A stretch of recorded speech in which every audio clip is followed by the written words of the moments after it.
Bapak Ibu Saudara sekalian, Shalom. Salam dari Bogor Baru, salam kepada para Langhamers di seluruh Indonesia. Saya diminta oleh Langham Indonesia, oleh pengurus untuk menyampaikan refleksi tentang salah satu bab dari buku ini, Let the Gospel Preach the Gospel. Dan Anda tahu bahwa penulisnya adalah Chris Wright, sekarang ini adalah pimpinan dari Langham Internasional. Dan kesempatan ini saya ingin membagi refleksi ini menjadi dua bagian. Yang pertama adalah struktur khotbah dan yang kedua adalah isi khotbah. Jadi khotbah ini disampaikan oleh khotbah dari tema yang akan saya sampaikan ini atau judul subbab ini disampaikan oleh Pak Chris Wright di All Soul Church di Langham Street di gereja di London pada 30 Maret 2003. Jadi sekitar 21 tahun yang lalu. Nah, saudara sekalian, judul dari bab ini adalah Peter Denial atau penyangkalan Petrus ya. Peter Denial atau penyangkalan Petrus. Nah, Bapak Ibu sekalian, tadi saya sebutkan ada dua hal. Saya akan melihat secara cepat mengenai strukturnya. Mengapa struktur itu penting? Karena kita di Langham biasanya kita berkhotbah dalam hal struktur. Kita memperhatikan struktur khotbah sehingga jelas dan bisa diterima dengan baik. Karena itu saya ingin menyoroti hal itu. Dan kedua, bagian kedua dari refleksi saya ini saya akan menyampaikan tentang isi. Nah, bacaan utama yang disampaikan, yang dipakai oleh Pak Chris Wright ini terambil dari Matius 26, ayat 69 sampai dengan ayat 75. Tetapi nanti kita akan lihat, atau kalau Anda membaca bukunya nanti, Anda akan temukan bahwa Pak Chris Wright atau Chris Wright juga merujuk pada perikop yang terambil dari Yohanes, Lukas, dan Matius. Jadi ketiga Injil lainnya. Memang peristiwa penyangkalan Petrus ini direkam oleh keempat penulis Injil. Nah, Bapak Ibu sekalian, selain itu yang patut diperhatikan yaitu bahwa Chris Wright juga melihat peristiwa-peristiwa lain atau konteks yang terjadi dengan penyangkalan Petrus itu. Jadi kira-kira 3 jam sebelum peristiwa yang terjadi di Taman Getsemani. Ya, itu kira-kira 3 jam sebelumnya digunakan betul, dipahami betul oleh Chris Wright di dalam menyampaikan khotbahnya. Artinya apa? Ingin saya sampaikan selain teks, maka Chris Wright melihat pentingnya kita memahami konteks. Jadi teks dan konteks itu adalah hal yang sangat penting bagi kita ketika kita menyampaikan khotbah. Kadang-kadang hal yang penting itu justru keluar dari konteks, bukan dari teks. Kemudian tentang struktur juga, Chris Wright menulis struktur khotbahnya ini menjadi seperti kita pelajari selama ini. Jadi ada tiga pulau ya, atau 3 bagian, 3 tema penting, subtema penting dari khotbahnya. Judul besarnya adalah penyangkalan Petrus, Peter Denial. Tetapi kemudian itu sebagai negara, kemudian Pak Chris Wright ini menyampaikan tiga pulau ya, 3 pulau yang membentuk negara ini. Dan saya melihat bahwa hubungan antara negara dan pulau ini begitu baik dirumuskan oleh Pak Chris Wright, sehingga menjadi pelajaran bagi kita. Bagaimana sih kita menyusun khotbah, lalu kemudian khotbah itu ada hubungan atau keterkaitan atau konektivitas yang jelas antara negara ya, judul besar yang kita punya, dengan pulau-pulau atau bagian dari isi khotbah itu. Nah, Bapak Ibu Saudara sekalian, jadi judulnya penyangkalan Petrus. Kemudian pulau-pulau yang ditampilkan, yang dikemukakan oleh Chris Wright. Yang pertama adalah kegagalan adalah satu kenyataan. Yang kedua, kegagalan itu sudah diramalkan atau sudah diberitahukan kepada Petrus sebelumnya. Dan yang ketiga, kegagalan itu diampuni. Nah, saudara, yang dimaksudkan dengan kegagalan di sini tentu saja apa yang terjadi dengan Petrus. Kegagalan pada periode itu dalam dia mengikuti Tuhan, yang bentuknya itu penyangkalan. Jadi judul pulaunya, judul negaranya itu adalah penyangkalan Petrus, tapi kemudian judul pulau-pulaunya kegagalan adalah suatu kenyataan.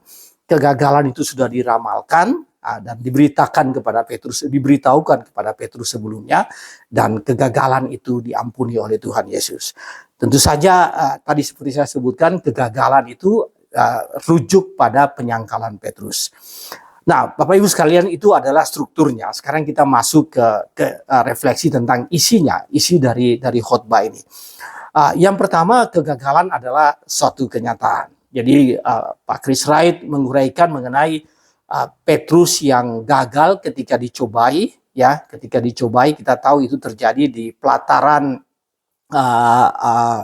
istana atau pelataran di mana tempat di mana Yesus diadili, ya. Jadi Petrus gagal ketika itu, dia dicobai dan dia menyangkal bahwa dia tidak mengenal Yesus.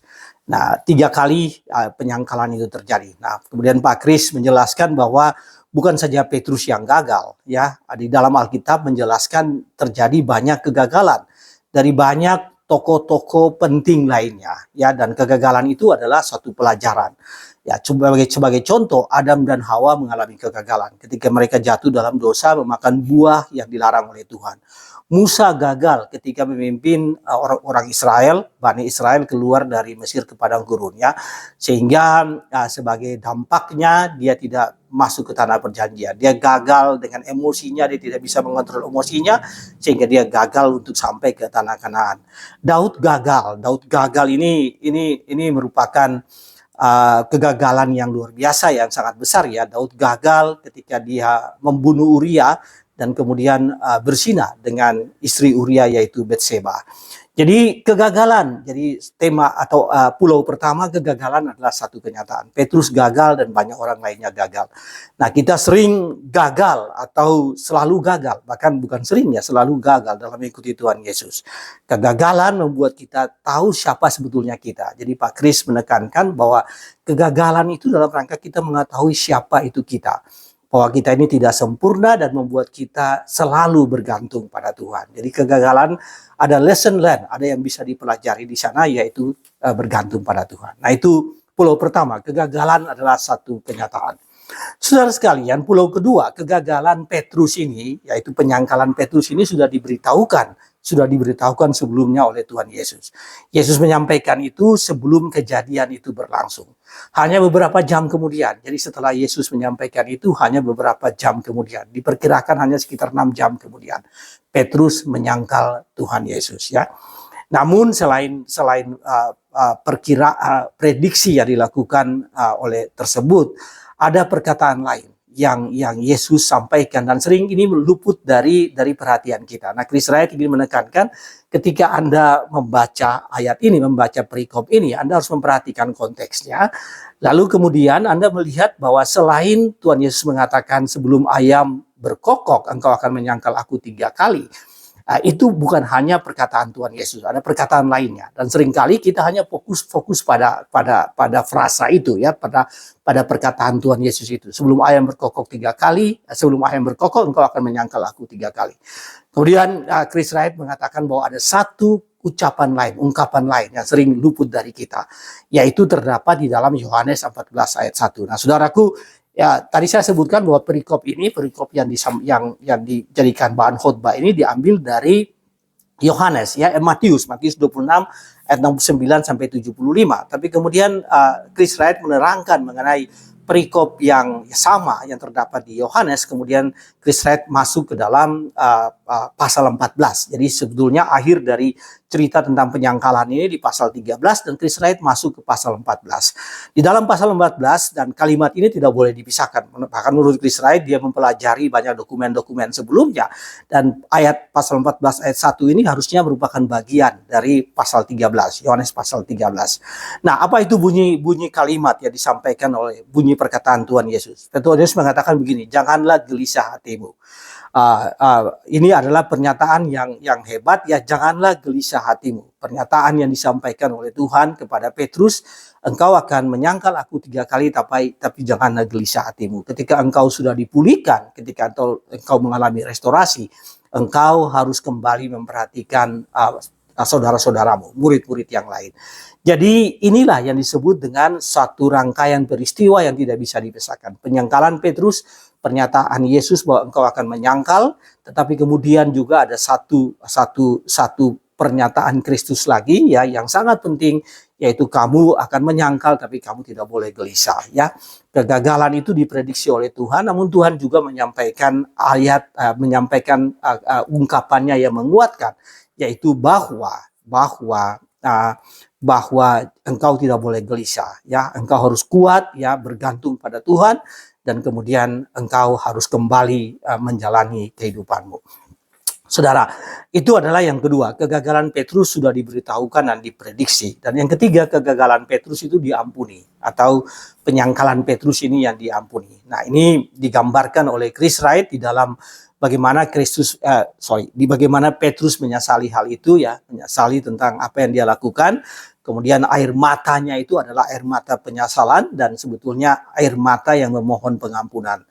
Kemudian juga Chris Wright menyampaikan bahwa Yesus di dalam Lukas 22 ayat 32, Yesus sudah berdoa kepada Petrus. Petrus memang gagal secara keberanian, Petrus gagal karena ketakutan, tapi dia tidak gagal secara iman. Dalam imannya dia tetap bergantung pada Tuhan.